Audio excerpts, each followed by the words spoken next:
Every promise in the book is mine. గ్రంథవాగ్దానంబులన్నీ నావి. Telugu and English.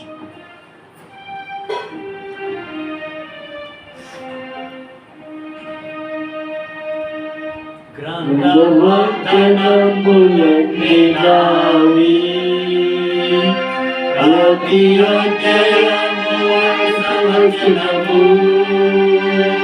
ప్రాణదివ్య ప్రేమ వాగ్దానములు. గ్రంథవాగ్దానములన్నీ నావి.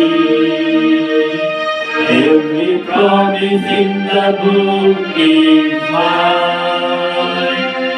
Every chapter, every verse, every line. All the blessings of the Lord divine. Every promise in the book is mine. మరొక పర్యాయము మనము అదే వాక్య భాగం చదువుతాం. మొదటి సమయంలో 30వ అధ్యాయము.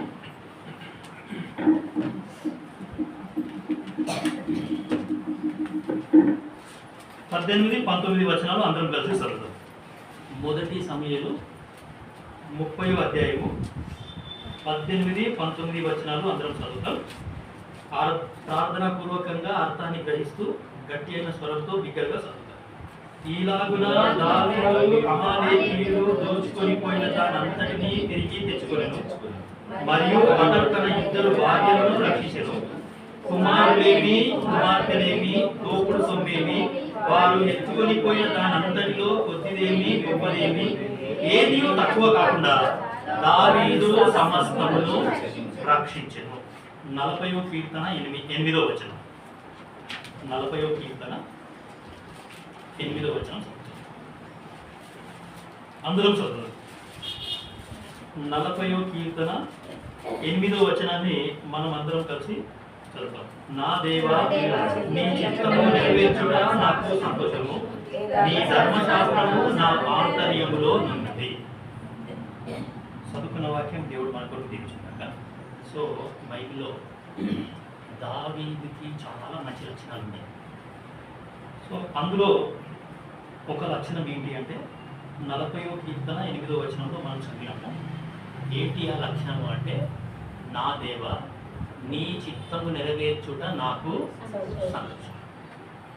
సో దేవుని చిత్తము అనే మాట ఎక్కడి నుంచి వచ్చింది అంటే మన వాక్యంలో నుంచి వచ్చింది. సో దేవుని చిత్తం చేసిన వాళ్ళు చాలా మంది ఉన్నారు. పాత నిబంధనలో ఉన్నారు, నూతన నిబంధనలో కూడా ఉన్నారు. ఉదాహరణకి హేబేలు, ఆయన ఏం చేసినాడు? దేవుని చిత్తాన్ని చేసినాడు. సో దేవుని చిత్తాన్ని ఆయన చేసినాడు. దేవుని మనసు ఎరిగినాడు. ఆయన దేవుని మనసు ఎరిగి దేవుడు ఎటువంటి అర్పణ అంగీకరిస్తాడో అది తెలుసుకొని అదే అర్పణ ఆయన అంగీకరించినాడు. ఉదాహరణకి ఇప్పుడు ఇలా ఆదాము ఇంకా అవ్వలు మరి వాళ్ళు దేవుని సన్నిధిలో నుంచి వెలివేయబడ్డారు, భూమి మీదకి వచ్చినారు. భూమి మీద వాళ్ళు జీవిస్తున్నారు, వ్యవసాయం చేసుకుంటూ ఏదో జీవిస్తున్నారు. బైబిల్ గ్రంథంలో ఏముంది అని అంటే, కయ్యూను ఏం పని చేసేవాడు? పొలము సేద్యం చేసుకునేవాడు. హేబేలు గొర్రెల కాపరి. సో కాబట్టి వాళ్ళిద్దరూ అర్పణలు తీసుకొని వచ్చినారు. అర్పణలు తీసుకొని వచ్చేటప్పుడు దేవుడు అన్న యొక్క అర్పణ అంగీకరించలేదు, తమ్ముడి యొక్క అర్పణ ఆయన. సో మనం ఇట్లా ఆలోచిద్దాం. ఆదాము ఇంకా అవ్వలు వెలివేయబడ్డ తర్వాత బహుశా కయ్యూనుకు హేబేలుకు ఆదాము అవ్వలు చెప్పినారేమో, ఒరే నాన్న, మేము దేవుని సన్నిధిలోనే ఉన్నాం, పవిత్రుడైన దేవుని స్వరం వింటూ అనుదినము ఆయన సన్నిధిలోనే మేము ఉన్నాం, ఆయన స్వరాన్ని వింటూ ఆయన చెప్పిన పని చేస్తూ ఆయన యొక్క సన్నిధిలో మేము ఉన్నాము. సో కాబట్టి మా అవిధేయతను బట్టి, మా యొక్క పాపాన్ని బట్టి మేము వెలివేయబడ్డాం. సో సాతానుడు మమ్మల్ని మోసం చేసినాడు, మేము వెలివేయబడ్డాం. సో వెలివేయబడ్డ తర్వాత అంటే మేము పాపం చేసిన మరుక్షణం ఏం జరిగింది అంటే మా వస్త్రాలు ఊడిపోయినాయి. బహుశా హేబేలుకు డౌట్ వచ్చిందేమో, మమ్మీ డాడీ మీ వస్త్రాలు ఊడిపోయినాయి కదా, మళ్ళీ మీకు వస్త్రాలు ఎలా వచ్చినాయి? మీకు వస్త్రాలు ఎవరిచ్చినారు? మహిమా వస్త్రం అనేది వెళ్ళిపోయింది. సో మరి తర్వాత మీరు ఇంట్లో దాక్కున్నారు, అది ఓకే, మరి మీకు మళ్ళీ వస్త్రాలు ఎలా వచ్చినాయి అని బహుశా హేబేలు అడిగిండేమో. అప్పుడు వాళ్ళు చెప్పింటారు, మరి నాన్న పరలోక తండ్రి ఏం చేసినాడంటే ఒక గొర్రె పిల్లను ఆయన చంపేసినాడు. ఆ గొర్రె పిల్ల యొక్క చర్మంతో ఏం చేసినాడు ఆయన? మాకు వస్త్రాలు ఇచ్చినాడు, తయారు చేసి ఇచ్చినాడు. సో అప్పుడు హేబేలుకు అర్థమైపోయింది దేవునికి ఏది ఇష్టం, ఏ అర్పణ దేవుడు అంగీకరిస్తాడు. దేవుని మనసులో ఏముంది అంటే దేవునికి కావాల్సింది బలి. అందుకే హేబేలు ఏం తీసుకొని వచ్చినాడు దేవుని సన్నిధికి? ఆయన క్రొవ్విన వాటిని, తన మందలో క్రొవ్విన వాటిని తీసుకొని వచ్చి అక్కడ బలి అర్పించాడు. అర్థమవుతున్నాను? ఆ బలి అర్పించినాడు కాబట్టి హేబేలు అంగీకరింపబడ్డాడు. సో రక్తము చిందించకుండా పాప క్షమాపణ కలుగదు అనే సంగతి తమ్మునికి అర్థమైంది, అన్నకి ఆదికాండం 3వ అధ్యాయం చదివితే మనకు అర్థమవుతుంది. బైబిల్ గ్రంథంలో దేవుడు ఏం చేసినాడంటే నీ నిమిత్తము నేల శపింపబడి ఉన్నది. సో కయ్యూను తీసుకొచ్చిన అర్పణ ఏంటి అంటే ఆ యొక్క శపింపబడ్డ నేలలో నుండి కొంత అర్పణ ఆయన తీసుకొని శపితమైన అర్పణ అర్పించినాడు కాబట్టి ఆయన అంగీకరింపబడలేదు. కానీ హేబేలు ఏం చేసినాడు? ప్రభువా, నేను పాపాత్ముని, దయచేసి నన్ను క్షమించు, పశ్చాత్తాప హృదయంతో దేవుని సన్నిధికి వచ్చి ఆయన ఏం చేసినాడంటే అక్కడ బలి అర్పించాడు. అక్కడ దేవునికి కావాల్సింది బలి, దేవుడు కోరింది కూడా బలే. పశ్చాత్తాప హృదయంతో వచ్చినాడు కాబట్టి ఆయన ఏమైనాడు అనంటే అంగీకరింపబడ్డాడు. సో దీన్ని బట్టి మనకు అర్థమయ్యేది ఏంటంటే హేబేలు దేవుని చిత్తం అనేది చేసినాడు, దేవుని మనసు ఎరిగినాడు, దేవుని మనసులో ఏముందో ఆయన తెలుసుకొని అక్కడ అంగీకరింపబడ్డాడు, అర్పించినాడు, అంగీకరింపబడ్డాడు. సో ఇప్పుడు 40వ అధ్యాయము 8వ వచనం మనం చదివినాము. నా దేవా, నీ చిత్తం నెరవేర్చుట నాకు సంతోషం. సో ఈ రోజులలో మామూలుగా యవనస్తుల యొక్క సంతోషం దేంట్లో ఉంది అంటే ఇన్స్టాగ్రామ్ రీల్స్ చూస్తుంటే ఎంతో సంతోషం. దాని తర్వాత ఫేస్బుక్ స్టోరీస్ ఆ చూస్తుంటేనే ఎంతో సంతోషం. ఆ యూట్యూబ్లో షార్ట్స్ చూస్తూ ఉంటాడు, 1 మినిటే ఉంటాయి అవి. ఆ 30 సెకండ్స్, 40 సెకండ్స్, 50 సెకండ్స్, 60 సెకండ్సే ఉంటాయి. మరి ఆ దానికి లైక్, కామెంట్, షేరు, సబ్స్క్రైబ్ పోదని ఉంటాయి. మనం లైక్ కొట్టిన ప్రతిసారి ఆ వీడియో చేసినకి కూడా ఏమంటే అరే నా వీడియో మీకు నచ్చింది కాబట్టి ఇంకొక వీడియో చేద్దాం. ఏంది ఇదంతా అంటే సంతోషం. దేంట్లో ఉంది నీ సంతోషం, నా సంతోషం అని అంటే గిన్నెలో ఉన్నది. ఇన్స్టాగ్రామ్ రీల్స్ చూసుకుంటూ కూర్చుంటారు, ఫేస్బుక్ స్టోరీస్ చూస్తారు, దాని తర్వాత యూట్యూబ్ షార్ట్స్. ఆ చిన్న చిన్నవే ఏం చేస్తాయంటే మనల్ని అపవిత్రం చేస్తాయి, అందులోనే మనం సంతోషం అనుభవిస్తున్నాం. సో కాబట్టి ఇక్కడ దావీదు చాలా మంచి మాట అంటున్నాడు, నీ చిత్తము నెరవేర్చుట నాకు సంతోషము. నీ చిత్తాన్ని తెలుసుకుంటే సరిపోదు, తెలుసుకున్న తర్వాత ఏం చేయాలి? నెరవేర్చాలి. ఆ చిత్తాన్ని నెరవేర్చాలా, చెయ్యాలా, నెరవేర్స్తేనే నాకు సంతోషం. సో దావీదు యొక్క సంతోషం అనేది చాలా విషయాలలో ఉన్నది. ఆయన చిత్తాన్ని నెరవేర్చుటలో సంతోషం ఉన్నది. దాని తర్వాత 122వ కీర్తన 1వ వచనం చాలా మనందరికి బాగా తెలుసు కదా. అండ్ యెహోవా మందిరమునకు వెళ్ళుదామని జనులు నాతో అనినప్పుడు నేను దేవుని మందిరంలో సంతోషం ఉంది. సో దావీదు యొక్క సంతోషం ఇందులో ఉందండి. ఆయన చిత్తాన్ని నెరవేర్చుటలో దావీదు సంతోషిస్తున్నాడు. దాని తర్వాత దేవుని మందిరానికి వెళ్దామంటే చాలు దావీదుకు సంతోషం. మొదటి కీర్తన 3వ వచనం మనందరికీ బాగా తెలుసు కదా. యెహోవా ధర్మశాస్త్రము నందు ఆనందించుచు దివారాత్రము దానిని ధ్యానించువాడు. యెహోవా ధర్మశాస్త్రాన్ని ధ్యానించడంలో ఆనందం ఉంది. సో యాజ్ యంగ్ పీపుల్ మనం ఏం చేస్తాము అంటే ఇవన్నీ మాటలు గుర్తుపెట్టుకుంటాం. నాది అపోదండి, నాది కాదు కదా. ఓకే, సో 3 విషయాలు మనం చూసినాము. మీరు ఎట్లయినా అర్థం చేసుకోండి. నాకే ఇన్స్టాగ్రామ్ రీల్స్ అంటే చాలా ఇష్టం, నాకే ఫేస్బుక్ స్టోరీస్ అంటే చాలా ఇష్టం, నాకే యూట్యూబ్ షార్ట్స్ అంటే చాలా ఇష్టం అనుకోండి. సో ఆ 3కి బదులు ఇంకొక 3. దేవుని చిత్తం నెరవేర్చుటలో సంతోషం ఉంది, దేవుని సన్నిధిలో సంతోషం అనేది ఉంది, దాని తర్వాత వాక్యములో సంతోషం అనేది ఉన్నది. సో నేను కూడా అంటే అన్ని విషయాలలో దేవుని చిత్తం చేయలేదు, కానీ కొన్ని విషయాలు నేను తెలుసుకున్నాను. సో ఇరుకు మార్గము విశాల మార్గము అనే వచనం ద్వారా నేను యేసుక్రీస్తు ప్రభువారిని ప్రభువుగా రక్షకుడుగా నేను అంగీకరించినాను. సో యేసుక్రీస్తు ప్రభుల వారిని ప్రభువుగా రక్షకుడుగా అంగీకరించిన తర్వాత ఏమి అంటే మధ్యలో ట్రాక్ తప్పిపోయినాం. సో దేవుని సన్నిధిలో ఆనందం లేదని, దేవుని ప్రజల మధ్యలో ఆనందం లేదని నేనేం చేసినానంటే ట్రాక్ తప్పిపోయాను. పొద్దున మీకు చెప్పినాను, 2 సంవత్సరాలు నేను అసలు మందిరానికే వెళ్ళలేదు. సో 2 సంవత్సరాలు నా ఇష్టం వచ్చినట్టు నేను జీవించినాను. సో దాని తర్వాత దేవుడు ఎప్పుడైతే నన్ను దర్శించినాడో, దేవుడు నన్ను దర్శించిన తర్వాత కనీసం కొన్ని విషయాలైనా సరే మనము తెలుసుకోవాలి, దేవుని చిత్తం చెయ్యాలి అనే ఉద్దేశంతో నేనేం చేసినానంటే, ప్రభువా నువ్వు నన్ను ఎందుకు ఏర్పాటు చేసుకున్నావు, నీ ఉద్దేశం ఏంది, నేను నీ కొరకు ఏం చెయ్యాలి అనే సంగతులు నేను కూడా తెలుసుకున్నాను. సో ఈ రోజులలో ఈ మాటలు కూడా ఎవరు చెప్పట్లేదు. అందరూ వస్తున్నారు, వాక్యం చెప్తున్నారు, వెళ్ళిపోతున్నారు. పట్టించుకోవడం కూడా పట్టించుకోవట్లేదు. మరి ఆ చెప్పే వ్యక్తి దేవుని చిత్తం చేస్తున్నాడా లేదా, దేవుని చిత్తం గురించి చెప్తున్నాడా చెప్పట్లేదా, చాలా కష్టం. సో నేనేం చేసినానంటే, ప్రభువా నువ్వు నన్ను ఎందుకు ఏర్పాటు చేసుకున్నావు, నన్ను ఎందుకు పిలుచుకున్నావు, నాకు దయచేసి తెలియచేయి. రోమీలకు రాసిన పత్రిక 1వ అధ్యాయం 7వ వచనం లాస్ట్ లైన్ చదవండి.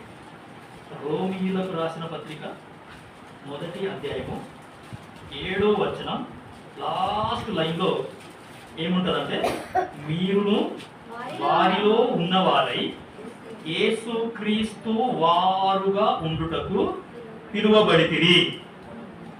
సో నా పిలుపు, దేవుడు ఎందుకు నన్ను పిలుచుకున్నాడు, ఎందుకు నన్ను ఏర్పాటు చేసుకున్నాడు. చాలామంది ఈ లోకంలో ఉన్నారు. మా బంధువులలో ఒక్కరికి కూడా రక్షణ లేదు. మా యొక్క అమ్మ నాన్న ఇద్దరే రక్షణ పొందినారు. సో మేము యేసుప్రభుని నమ్ముకున్న తర్వాత చాలా నిందించినారు, చాలా హింసించినారు. అంటే మాటల చేత హింసించినారు. శారీరకంగా వాళ్ళు మమ్మల్ని ఏం చేయలేదు, కానీ మాటల చేత హింసించడం, మాటల చేత దూషింపబడడం అనేది జరిగిందనమాట. సో కాబట్టి దేవుడు నాకు చెప్పిన సంగతి ఏంటి అంటే, ఎందుకు నన్ను పిలుచుకున్నాడు.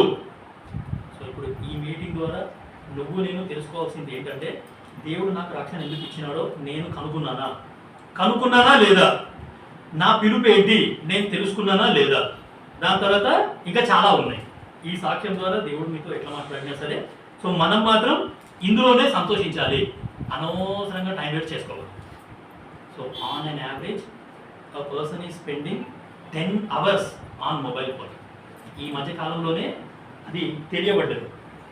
10 గంటలు, రోజుకి 10 గంటల కంటే ఎక్కువ మానవుడు సెల్ ఫోన్తో గడుపుతున్నాడంట. సో దేవునితో సమయం గడపడం మర్చిపోయినాడు. నేను సెల్ ఫోన్లోనే వాక్యం వింటున్నాను, సెల్ ఫోన్లోనే వాక్యం చదువుతున్నాను, సెల్ ఫోన్లోనే ప్రార్థన చేయి. అవుతుందా? చాలా ఏంటి అంటే ఆ మైండ్ అనేది అట్లా ఎట్లా డైవర్ట్ అయిపోయిందో మరి అది మనమే పరీక్షించుకుంటే చాలా సంతోషంగా అనేది ఉంటుంది. ఒకటి, ఎందుకు దేవుడు నన్ను పిలుచుకున్నాడు అని అంటే, మీరును వారిలో ఉన్నవారై యేసుక్రీస్తు వారుగా ఉండుటకు పిలువబడ్డారు. ఐ బిలాంగ్ టు క్రైస్ట్ అన్నట్టు బ్రతకాలి. యేసు ప్రభు నమ్ముకున్న తర్వాత ఎట్లా బ్రతకాలి అని అంటే, ఐ బిలాంగ్ టు క్రైస్ట్.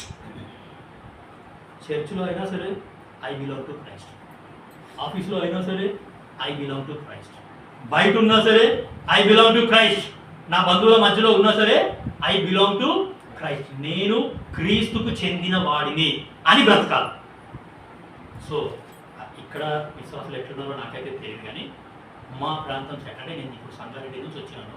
ఆ సంగారెడ్డిలో విశ్వాసులు ఎట్లా ఉన్నారంటే, వాళ్ళకు సందు దొరికింది అనుకోండి, గవర్నమెంట్ నుంచి ఒక జాబ్ నోటిఫికేషన్ వచ్చింది అనుకోండి, మా చర్చికి వచ్చే వాళ్ళు, బలలో పాల్పొందే విశ్వాసులు అందరూ కూడా హిందూస్ అని అప్లై చేస్తారు. వీఆర్ హిందూస్ హిందూస్ హిందూస్ హిందూస్ హిందూస్ అని అప్లై చేస్తారు.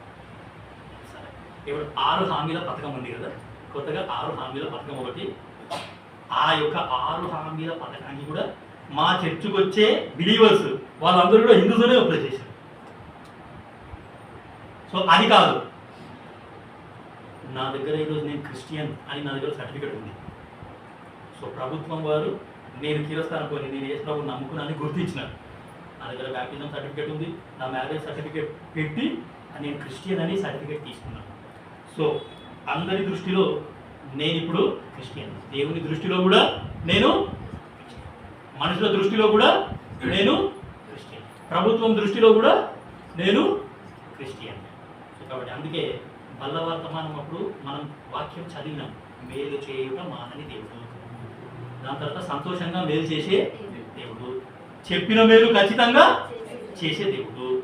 దాని తర్వాత తృప్తిగా రాబోయే కాలమందు కూడా ఇటువంటి దేవుడిని నమ్ముకున్న తర్వాత ఇంకా నేను హిందూ అని ఎట్లా బ్రతుకుతా చెప్పండి.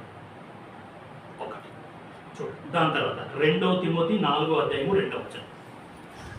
2 తిమోతి 4వ అధ్యాయము 2వ వచనం. దేవుడు నాకు ఇచ్చిన వరం. దేవుడు నాకు ఇచ్చిన వరం ఏంటి? 2 తిమోతి 4వ అధ్యాయము 2వ వచనం చూడండి. వాక్యమును ప్రకటించుము. ఇది నా వరం అండి. దేవుడు నాకు ఇచ్చిన వరం, వాక్యమును ప్రకటించము. సమయమందును అసమయమందును ప్రయాసపడము. సంపూర్ణమైన దీర్ఘ శాంతముతో ఉపదేశించుచు ఖండించుము, గద్దించుము, బుద్ధి చెప్పుము. ఇది దేవుడు నాకు ఇచ్చిన వరం. వాక్యాన్ని ప్రకటించు, సమయమందు అసమయమందు ఏం చేయాలా? ప్రయాసపడు. అంటే ఉద్యోగం చేసుకుంటూ నువ్వు వాక్యాన్ని ప్రకటించు అని దాని అర్థం. సో కాబట్టి నేను ఉద్యోగం చేస్తూ దేవుని సేవ చేయాలి, వాక్యం అనేది ప్రకటించాలి, దేవుని పరిచయలో వాడబడాలి అనేది దేవుని చిత్తం. ప్రస్తుతానికి Shamshabad airport GMR group employee అనేది. ఆ జిఎంఆర్ గ్రూప్లో ప్రస్తుతానికి ఫైనాన్స్ డిపార్ట్మెంట్లో ఎగ్జిక్యూటివ్గా జాబ్ చేస్తున్నాను.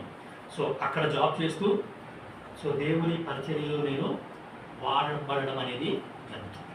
సో కాబట్టి ఏమి అంటే మరి మీరు మీ యొక్క వరాన్ని తెలుసుకున్నారా లేదా అనేది క్వశ్చన్.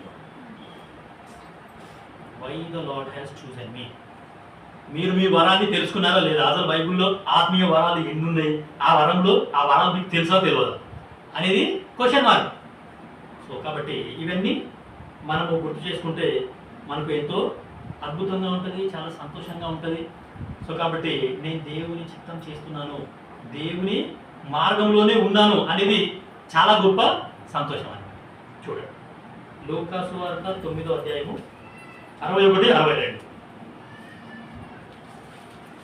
ఇప్పుడు దేవుని పరిచర్యలో వాడబడుతున్నాము, దేవుని పని చేస్తున్నాము, మరి ఎట్లా చేయాలా? 9వ అధ్యాయము 61, 62. మరి ఒకడు ప్రభువా నీ వెంట వచ్చేదను గాని నా ఇంటనున్న వారి యొక్క సెలవు తీసుకుని వచ్చుటకు మొదట నాకు సెలవేమని అడుగగా యేసు నాగటి మీద చెయ్యి పెట్టి వెనుక తట్టు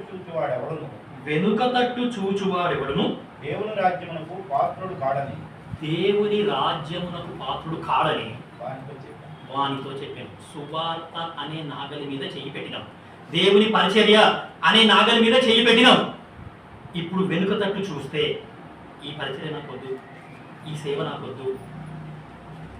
గొడవలు జరుగుతున్నాయి, మీడియా సమావేశాలు పెట్టుకుంటున్నారు, ఇటువైపు మీడియా సమావేశాలు పెట్టుకుంటున్నారు, అటువైపు మీడియా సమావేశాలు పెట్టుకుంటున్నారు. ఎందుకు ఇవన్నీ, ఇన్ని గొడవల మధ్యలో నేను ఎందుకు ఉండాలా, నాకెందుకు ఇదంతా అని నేను కనుక వెళ్ళిపోయినా అనుకోండి, యేసురావు ఏం చేస్తాడమ్మా? నాగటి మీద చెయ్యి పెట్టి వెనుక తట్టు చూచువాడు అంటే ఈ యొక్క పరిచర్యను వదిలిపెట్టేసి ఇన్ని గణం సమస్యలు ఉన్నాయి, ఇన్ని గణం ప్రాబ్లమ్స్ ఉన్నాయి, వాళ్ళే సరిగ్గా లేరు, నేను ఎందుకు ఉండాలి, నేను వదిలేస్తా అని చెప్పేసి వెనుకకి వెళ్ళిపోయినాను అనుకోండి, నా రాజ్యమునకు పాత్రుడు కాడు. So this is the strict warning which the lord gave me. దేవుడు నాకు ఇచ్చిన వార్నింగ్ ఇది. సో నాకు కూడా చాలా శోధనలు ఉన్నాయి, నాకు కూడా చాలా ఆఫర్స్ వస్తున్నాయి. ఎందుకు హెబ్రోన్ పోతున్నారు, మా దగ్గరికి రండి, మా దగ్గర కూడా చాలా పరిచయం ఉంది, మీకు ఎంత జీతం కావాలో చెప్పండి ఇస్తాం. వాక్యం బోధించే బోధకులు తక్కువైపోయినారు కాబట్టి బోధకులు కావాలి. సో చాలా ఆఫర్స్ వస్తున్నాయి, కానీ నేనేం చేస్తున్నానంటే అందరినీ రిజెక్ట్ చేస్తున్నాను. నన్ను దేవుడు ఇక్కడే ఉండమన్నాడు, నేను ఇక్కడనే ఉన్నాను. సో కాబట్టి 2వ దినవృత్తాంతములు 15వ అధ్యాయము 7వ వచనం నా బాప్తిజ వాగ్దానం. అది 2వ దినవృత్తాంతములు 15వ అధ్యాయము 7వ వచనం నా బాప్తిజ వాగ్దానం. చూడండి, మీరు బలహీనులు కాక ధైర్యము వహించుడి, మీ కార్యము సఫలమగును. నా బాప్తిస వాగ్దానం ఇది. నేను బాప్తిజం తీసుకున్నప్పుడు దేవుడు నాకు ఇచ్చిన వాగ్దానం, నువ్వు ఏ కార్యం చేసినా సరే నీ కార్యాన్ని నేను సఫలం చేస్తాను. నువ్వు బలహీనుడివి కాదు, నీ కార్యాన్ని నేను సఫలం చేస్తాను. ఎట్టి పరిస్థితుల్లో అయినా సరే నీ కార్యాన్ని నేను సఫలం చేస్తాను. నేను నీతోనే ఉంటా. నువ్వేం పని చేస్తున్నావో నాకు తెలుసు, నువ్వేం పని చేస్తున్నావో నేను చూస్తున్నాను. సో కాబట్టి ఈ యొక్క మాటలను బట్టి దేవుడు నన్ను చాలా ఆదరిస్తున్నాడు, చాలా ధైర్యపరుస్తున్నాడు. మరీ ప్రాముఖ్యంగా పరిచర్య విషయంలో. సో నేను వాక్యం చెప్పడానికి వెళ్ళినాను అంటే ఒకటేసారి వెళ్తాను. సెకండ్ టైం ఆ చర్చ్ వాళ్ళు మళ్ళీ నన్ను పిలవరు, కంప్లైంట్ చేసేస్తారు వెంటనే. ఈ బాబు చెప్పిన వాక్యం మాకేం నచ్చలేదు, ఈ బోధకుని మళ్ళీ మా దగ్గరికి పంపించండి. ఏ చర్చికి అయినా సరే నేను ఒకటేసారి వెళ్ళలేదు, మళ్ళీ సెకండ్ టైం ఆ చర్చికి బోల్డన్ని కంప్లైంట్స్. ఈ బాబుది బాడీ లాంగ్వేజ్ బాగలేదు, ఆయన మళ్ళీ మా దగ్గరికి రానివ్వకండి, చాలా గట్టిగా ఓడుకుంటూ చెప్తున్నాడు, మాకొద్దు, అన్ని కంప్లైంట్స్, ఎక్కడ పోయినా సరే కంప్లైంట్స్. నేను దేవునికి అదే అడిగినాను, ప్రభు ఒకటేసారి వెళ్ళినాను, సెకండ్ టైం ఎందుకు వెళ్ళట్లేదు పరిచర్యకి అని అంటే నాకు అర్థమైన సంగతి ఇది. అందరూ కంప్లైంట్లే చేసుకుంటా కూర్చుంటున్నారు. కాబట్టి నాకు కూడా బాగా విసుగొచ్చేసేది. నేను ఎప్పుడో ఫోన్ చేసి చెప్పినా కూడా నాకు పరిచర్య ఇవ్వకండి, నన్ను పరిచర్యలో వాడుకోకండి, ఎక్కడ వెళ్ళినా సరే కంప్లైంట్సే వస్తున్నాయి. సో కాబట్టి నేను చెప్పే వాక్యం నచ్చట్లేదా, లేకపోతే ఇలా ఉండండి అలా ఉండండి అని చెప్పడం కూడా తప్పేనా, సంఘంలో ఒక క్రమం ఉంది క్రమంగా ఉండండి అని చెప్పడం కూడా తప్పేనా అని చెప్పేసి నేను ఎప్పుడో వాళ్ళకి చెప్తే వాళ్ళు ఏమన్నారంటే, నీ మీద కంప్లైంట్ వచ్చిందంటే నువ్వే వాక్యం సరిగ్గా చెప్పినావని అర్థం. కాబట్టి నీ అంత ధైర్యంగా మేము వాక్యం చెప్పలేకపోతున్నాం, కాబట్టి నువ్వు వాక్యం కరెక్ట్ చెప్పినావని అర్థమని అన్నారు. సో నాకు దేవుని సేవ పిలుపు కూడా వచ్చిందండి. వింటున్నారా? చూడండి, ఇర్మియా 46:28, 46 అధ్యాయము 28వ వచనం. ఇర్మియా నా సేవకుడైన యాకోబు, నేను నీకు తోడై ఉన్నాను, నీకు తోడై ఉన్నాను, భయపడకు. చాలు. 2023వ సంవత్సరం జనవరి 1కు నేను తీసుకున్న వాగ్దానం ఇది. నా సేవకుడైన యాకోబు భయపడకము అని ఆ కార్డు మీద ఉంది. నా సేవకుడు, నేను అసలు ఒప్పుకోనే లేదు. ఆ మాట విన్న తర్వాత ప్రభు నేను ఒప్పుకోను, నేను నీ సేవకుని ఏంది, నువ్వు నన్ను యాకోబు అని పిలువు, నేను ఒప్పుకుంటా. నేను మోసగాన్ని అని నువ్వు నన్ను పిలువు, నేను ఒప్పుకుంటాను, కానీ నా సేవకుడు అని మాత్రం పిలువు, నేను అంగీకరించాను అని నేను ప్రార్థన చేసుకుంటే నాకు అసలు సమాధానమే లేదు. నేను నీ సేవకుని ఏంది. ఆ 2023వ సంవత్సరం మొత్తం నేను అట్లనే వదిలేసాను. 2024వ సంవత్సరం వాగ్దానం చూడండి, ఆదికాండము 13:15. సో దేవుని సేవ పిలుపు వచ్చిన తర్వాత కూడా నేను ఇంకా దేవుని సేవకు వెళ్ళలేదు, ఇట్లనే ఉన్నాను. ఇంకా ఉద్యోగం చేసుకుంటూనే సేవ చేస్తున్నాను. నాకు భార్య ఉంది, 2 పిల్లలు ఉన్నారు. సో నేను ప్రార్థన చేసుకుంటున్నాను, ప్రభు మరి నాకు సేవా పిలుపు వచ్చినప్పుడు నా భార్య కూడా రావాలి కదా, ఇద్దరం కలిసి వెళ్ళాలి కదా. సో ఏం చెయ్యాలి అని అంటే నేను 1 ఇయర్ ఇప్పుడు లేట్ అయిపోయాను. చదవం. ఎందుకనగా నీవు చూచుచున్న ఈ దేశమంతటిని నీకును నీ సంతానమునకును సదాకాలము ఇచ్చెదను. బహుశా మరి దేవుడు ఏమనుకున్నాడో ఏమో. నేను నా భార్యకు ముందే చెప్పినాను, నాకు 2 బాబులు ఉన్నారు, ఆ 2 బాబులు రక్షణ పొందేంత వరకు నా బాధ్యత. వాళ్ళకు రక్షణ గురించిన అవగాహన కరెక్ట్గా వచ్చేంత వరకు నా బాధ్యత. నా పిల్లలకు నేను రక్షణ గురించి వాక్యం బోధిస్తాను, వాళ్ళకు రక్షణ గురించి చెప్తాను. రక్షణ అంటే ఏంటి, రక్షణ నిశ్చయిత గురించి చెప్పేంత వరకు నా బాధ్యత. వాళ్ళ ఇంటర్మీడియట్ వచ్చేంత వరకు నా పిల్లలు నాతోనే ఉంటారు. నా పిల్లలకి నేనే వాక్యం చెప్తాను. మేము ప్రతిరోజు ఫ్యామిలీ ప్రేయర్ చేసుకుంటాం. పిలుస్తా, నా 2 పిల్లలను పిలుస్తా, నా భార్యను పిలుస్తా, కూర్చోబెట్టి వాళ్ళకి వాక్యం నేర్పిస్తున్నాను. ఎందుకంటే ఈ రోజులలో పరిస్థితులు చాలా దారుణంగా ఉన్నాయి. వాక్యం చెప్పడానికి వచ్చే బోధకులు కూడా ఏదో వచ్చినామా చెప్పినామా వెళ్ళిపోయినామా అన్నట్టే ఉంది. సో నా 2 పిల్లలను పిలిచి వాళ్ళకు డైలీ వాక్యం చెప్తున్నాను. బహుశా ఆ మాట నా భార్యకి అన్నందుకు ఏమో మరి దేవుడు ఏం చేసినాడంటే, నీవు చూచుచున్న ఈ దేశం అంతటిని నీకును నీ సంతానములకును సదాకాలం.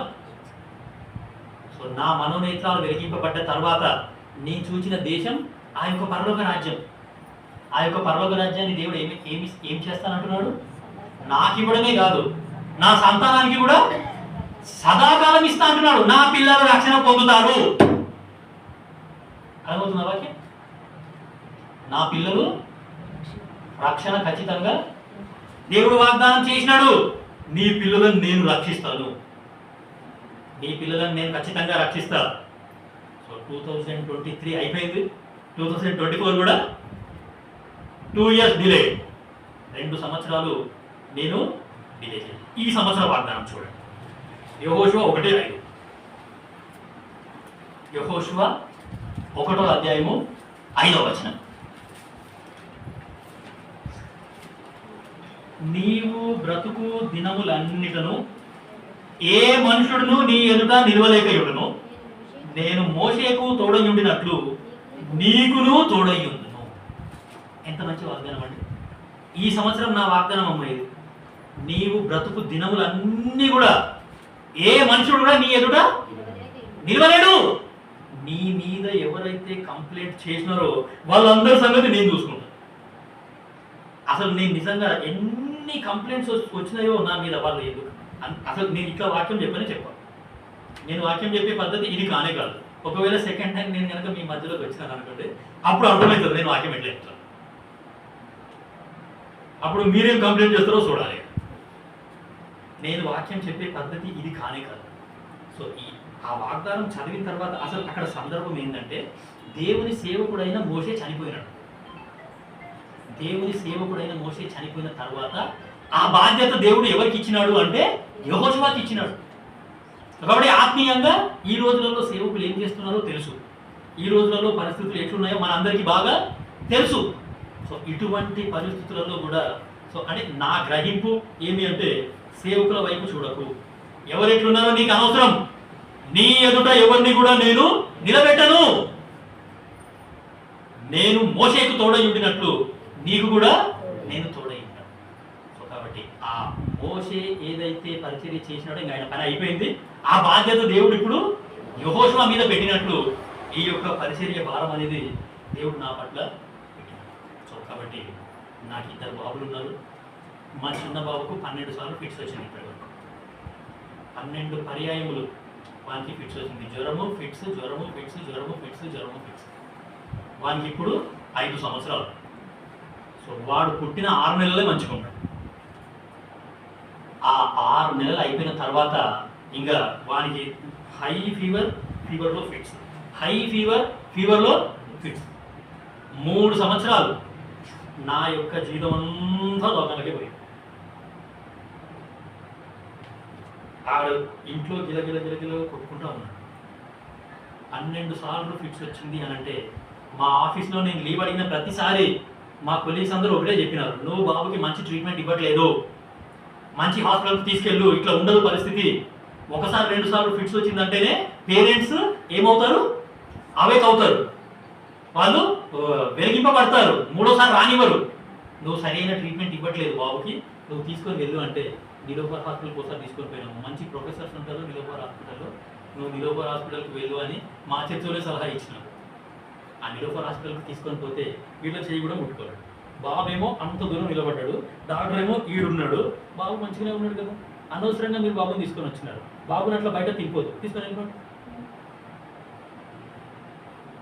ఎవరైనా మనకి తరచుగా ఫిట్స్ వస్తుంది అంటే అసలు పట్టించుకుంటూనే లేడు.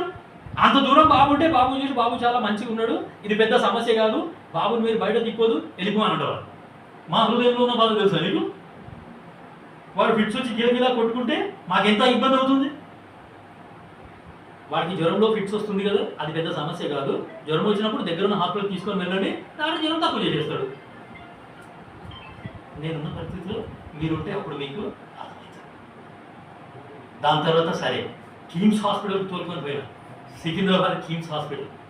ఈ డాక్టర్ మంచిగా లేదు, సికింద్రాబాద్ కిమ్స్ హాస్పిటల్ తీసుకొని పోతే ఆ డాక్టర్ అదే మాట అన్నాడు, బాబుని బయట అసలు తిప్పొద్దు, ఇది పెద్ద సమస్య కానే కాదు, ఇది మీ ఊరిలోనే పరిష్కారం అవుతుంది, ఇంత దూరం ఎందుకు తీసుకొని వచ్చినారు మీరు? వెళ్ళిపోండి. 1800 తీసుకున్నాడు ఫీజు. 1800 ఫీజు తీసుకొని వెళ్ళిపోండి. ఈ మాట మా ఊళ్ళో మా డాక్టర్లే చెప్పినారు. ఇంకా మీరు చేసింది ఏముంది? మా కొలీగ్స్ ఏమో నువ్వు బాబుకి సరిగ్గా చూపించట్లేదు అని అంటున్నారు. సో మనుషుల మాటలు పట్టించుకుంటే ఇట్లాగే ఉంటుంది. యెషయా 41 చూడండి. యెషయా 41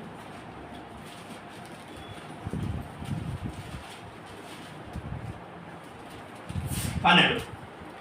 నీతో కలహించు వారిని ఉమ్. మేము వెతుకుతాము గాని ఉమ్. వారిని కనుగొనలేకపోదు. వారిని కనుగొనలేకపోదు, నీతో యుద్ధము చేయవారు మాయమైపోవుదురు. మాయమైపోదురు, అభావులవుదురు. అభావులవుదురు. నీ దేవుడనైన యెహోవానగు నేను ఉమ్. భయపడకుము. ఉమ్. నేను నీకు సహాయం చేసినని చెప్పుచు ఉమ్. కుడి చేతిని పట్టుకొనుచున్నాను. సో కాబట్టి మా బాబు వాగ్దానం ఇది, మా చిన్న బాబుది వాగ్దానం అండి ఇది. పోయిన సంవత్సరం, ఈ సంవత్సరం కాదు, పోయిన సంవత్సరం వాగ్దానం ఇది. వానికి 10వ ఫిట్స్ వచ్చినప్పుడు, అంటే వానికి జ్వరం వచ్చిందని ఆ డాక్టర్ దగ్గరికి తీసుకొని పోయినాము. ఆ డాక్టర్ ఇట్లా చేతిలో ఎత్తుకున్నాడు, ఇట్లా ఇట్లా గిలగిల పుట్టుకొని పడిపోయినాడు డాక్టర్ చేతిలో. నా భార్య పక్కనే ఉంది. బ్రెయిన్ అయిపోయింది, నాకు మైండే పని చేయలేదు.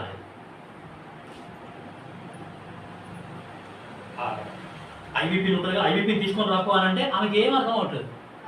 స్టన్ అయిపోయింది. ఇట్లా బ్రెయిన్ అయిపోయింది. నేనే పరిగెత్తుకుంటూ వెళ్ళి ఆమె ఇట్లా ఇట్లా తట్టి ఆ చైర్ మీద కూర్చోబెట్టి నేను పరిగెత్తుకొని పోయి ఐబీపీని తీసుకొని వచ్చాను. వెంటనే ఐబీపీని ఇంజెక్షన్ ఆ డాక్టర్ ఇచ్చేసరికి ఆ జ్వరం కొంచెం తగ్గింది. సో ఎందుకు ఇవన్నీ చెప్తున్నాము అంటే, నేను డాక్టర్కి అడిగినాను, డాక్టర్ గారు ఆమె అట్లా తయారైపోయింది ఏంటి అని అంటే, డాక్టర్ ఒక మాట చెప్పినాడు, ఆమె కన్న తల్లి అండి. కన్న కొడుకుకు ఇన్నిసార్లు ఫిట్స్ వచ్చిందని మీరే చెప్తున్నారు. కన్న కొడుకు కన్న ఉంగలే గిలగిల కొట్టుకుంటే ఆ తల్లి హృదయం ఎట్లుంటుంది? మనం ఏం చేయలేము. సో కాబట్టి ఈ వాగ్దానం, ఈ 41/12 ఆ 2023 సంవత్సరంలో వారికి వచ్చిన ఆ వాగ్దానం చదివిన తర్వాత నాకు, నా భార్యకి చాలా సంతోషమైంది. నీతో కలహించే వారిని నేను ఏం చేస్తాను? ఏ జ్వరం అయితే, ఏ ఫిట్స్ అయితే వాంతో పోరాడుతుందో, వాంతో యుద్ధం చేస్తుందో, ఆ ఫిట్స్ ని దేవుడు పూర్తిగా మాయం చేస్తానన్నాడు. ఆ వాగ్దానం వచ్చినప్పటి నుండి ఇప్పటి వరకు వాడికి ఒక్కసారి కూడా ఫిట్స్ రాలేదు. అసలు జ్వరం కూడా రాదు. సో మనం చూస్తున్న పరిస్థితులన్నీ కూడా, నేను ఎటువంటి కష్టంలో ఉన్నానో, ఎటువంటి నష్టంలో ఉన్నానో, ఎందుకు ఇట్లా జరుగుతుందో ఇవన్నీ దేవుడికి తెలుసు. సో నా హృదయంలో ఉన్న బాధ, వేదన ఏందో కూడా ఆ దేవుడికి తెలుసు. సో అందుకే దావీదు సమస్తము సమకూర్చుకోలేను. 3 సంవత్సరాల నుండి నా జీవితం మొత్తం హాస్పిటల్స్కి పోయింది. అది కాకుండా నేను మళ్ళీ అప్పుల పాలు అయిపోయాను. సో ఆ వాగ్దానం చదివిన తర్వాత నాకు చాలా సంతోషం. నేను ఏవైతే కోల్పోయినానో అవన్నీ కూడా దేవుడు ఏం చేస్తాడు? సమకూరుస్తాడు. ఖచ్చితంగా ఈ దేవుడు సమకూర్చే తీరుతాడు. దేవుని వాగ్దానాలు నమ్మదగినవి. సో కాబట్టి నా రిక్వెస్ట్ ఏంటంటే, నా కొరకు, నా పరిచర్య కొరకు, నా కుటుంబం కొరకు మీరు మీ ప్రార్థనలో జ్ఞాపకం చేసుకోవాల్సిందిగా యేసునామమున మనవి చేస్తున్నాం. నాకు 2 బాబులు ఉన్నారు. సో ఆ 2 బాబులను కూడా నేను యేసుకే ఇచ్చేస్తాను అని చెప్పేసినాను. నా 2 బాబులను కూడా నీకే ఇచ్చేస్తాను. నా 2 పిల్లలను కూడా నీ పరిచయలోనే వాడుకోను. సో కాబట్టి ఏమి అంటే, నీ ప్రార్థనలో జ్ఞాపకం చేసుకోవాల్సిందిగా యేసునామమున మనవి చేస్తున్నాం. దేవుడి వాక్యాన్ని దీవించుకుంటాం. సో ఇప్పుడు మీటింగ్ అయిపోగానే అందరికీ భోజనాలు ఉంటాయి. సో ప్రార్థన చేసి ముగించేస్తాం. ప్రేమగల తండ్రి, ప్రభువా, మీరు చేసిన మేలన్నిటికై స్తోత్రాలు. కొన్ని విషయాలు మీ పిల్లలతో పంచుకున్నాం. మీరు వాగ్దానం చేసిన దేవుడు నమ్మదగిన వాడు తండ్రి. మరి నా యొక్క సాక్ష్యం మీ ప్రజలతో పంచుకునే భాగ్యం ఇచ్చినందుకు వందనాలు. ప్రభువా, మరి ఈ సాక్ష్యం ద్వారా మీరు మీ ప్రజలతో మాట్లాడండి. వాళ్ళకు కూడా మరి నేను మీ వాగ్దానాలు ఎట్లా స్వతంత్రించుకోవాలనో, మీ చిత్తం ఎట్లా కనుక్కోవాలనో, మీ చిత్తంలో ఎలా ఉండాలో సహాయం చేయండి. లోక మాలిన్యం మాకు అంటుకోకుండా, లోకంలో మేము కలిసిపోకుండా, ఈ లోకానికి సంబంధించిన ఆచారాలు, అలవాట్లు, పద్ధతులు వాటన్నిటికీ మేము దూరంగా ఉండేలాగా సహాయం చేయవలసిందిగా కోరుతాం. ప్రభు, మరి వచ్చిన ప్రతి ఒక్క బిడ్డను దీవించండి, ఆశీర్వదించండి, వాళ్ళ అక్కలు తీర్చండి. పరలోక తండ్రి, సహాయం చేయండి, వాళ్ళ చేతి పనిని దీవించండి. అనారోగ్యంగా ఉన్న వాళ్ళని ముట్టండి. లైఫ్ సెటిల్మెంట్స్ కొరకు ఎదురు చూస్తున్న వాళ్ళని జ్ఞాపకం చేసుకోండి. కుటుంబ సమస్యలతో ఉన్న వారిని జ్ఞాపకం చేసుకోండి. కుటుంబంలో రక్షణ లేని వారి కొరకు ప్రార్థన చేస్తున్నాం, సాయం చేయండి. పనులకు తండ్రి ఉద్యోగాల కొరకు ఎదురు చూస్తున్నవారు, వివాహాల కొరకు ఎదురు చూస్తున్నవారు, మరి నాయన గర్భిణీ స్త్రీలను జ్ఞాపకం చేసుకోండి. మానసికంగా ఎవరైతే కృంగిపోయినారో మంత్రశక్తుల చేత, తంత్రశక్తుల చేత, మరి అపవిత్ర ఆత్మల చేత ఎవరైతే బాధపడుతున్నారో జ్ఞాపకం చేసుకోండి. మంచి ఆరోగ్యం అనుగ్రహించండి, స్థిరమైన మనస్తత్వం అనుగ్రహించండి. చేసిన మేళ్ళన్నిటికై స్తుతిస్తూ భోజన సహవాసాన్ని కూడా మా కొరకు దీవెనకరంగా ఆశీర్వదకరంగా చేయండి. మీ చిత్తం అయితే మేము మరలా కలుసుకునేలాగా సహాయం చేయవలసిందిగా కోరుతుంది. ప్రభువా, మరి నాకు కూడా మీ సేవ పిలిపించినారు, స్తోత్రాలు. 2 సంవత్సరాలు డిలే చేసినాను, క్షమించండి. ఈ సంవత్సరం కూడా మరి నాయన మీ చిత్తాన్ని నెరవేర్చుకోండి. పరలోకపు తండ్రి, పరిస్థితులు ఎట్లా ఉన్నా సరే మేము మీ వైపు చూసేలాగా సహాయం చేయండి. యేసుక్రీస్తు ప్రభుల వారి వైపే మేము చూడాలి. ఏ మానవుడి వైపు, ఏ సేవకుడి వైపు, ఏ పరిస్థితుల వైపు చూడకూడదు. సహాయం చేయవలసిందిగా కోరుతూ మీ ప్రజల దేవుని ఆశీర్వాదాలతో పంపించవలసిందిగా కోరుతూ యేసు నామమున ప్రార్థిస్తున్నాం తండ్రి. ఆమేన్. మన తండ్రి అయిన దేవుని ప్రేమ, యేసుక్రీస్తు ప్రభుల వారి కృప ఇప్పుడు ఎల్లప్పుడూ సదాకాలం మనతో నడిపించును గాక. ఆమేన్. ఆమేన్. వాగ్దానములానిచి నెరవేర్చువాడవు నీవే. వాగ్దానములానిచి నెరవేర్చువాడవు నీవే. నమ్మకమైన దేవా, నన్ను కాపాడువాడవు నీవే. నమ్మకమైన దేవా, నన్ను కాపాడువాడవు నీవే. ప్రభువా, నిన్ను నే కొనియాడేదా. హల్లెలూయా పాడేదా. నిన్ను కొనియాడేదా. హల్లెలూయా పాడేదా. ప్రభు నిన్ను కొనియాడేదా. అన్ని వేళలయందునా నిన్ను పూజించి కీర్తింతును. అన్ని వేళలయందునా నిన్ను పూజించి కీర్తింతును.